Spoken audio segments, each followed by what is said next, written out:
திமுக உடம்புல ஒரு தடவை திமுக ரத்தம் ஏறிச்சுன்னா மாறாது சார். யார் இந்த அண்ணா நகர் வேட்பாளர்? அதிகாரத்தில் இருந்து உருவானவர் அல்ல, அடித்தளத்தில் இருந்து வளர்ந்த ஒரு சாமானியன். பேரு சிற்றரசு. திமுக சென்னை மேற்கு மாவட்ட செயலாளரும் உதயநிதி ஸ்டாலினோட நம்பகமான முன்னணி தளபதி.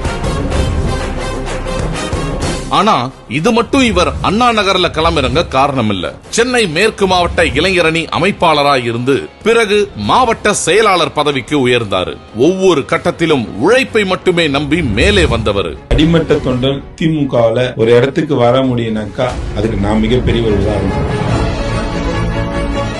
சென்னை மேயரா போட்டியிட தனக்கான வாய்ப்பு வந்த நேரங்களிலும் கூட அதை தள்ளி வைத்து கட்சியின் களப்பணிக்காக தன்னை அர்ப்பணித்தவர்.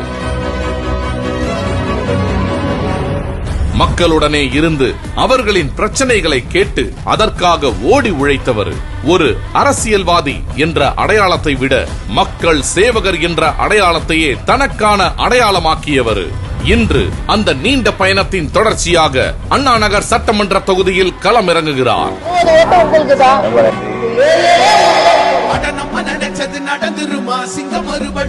இது ஒரு சாதாரண வேட்பாளர் அறிவிப்பு அல்ல, அடிப்படையில் இருந்து வந்த ஒரு மனிதனின் அரசியல் பயணத்தின் அடுத்த கட்டம்.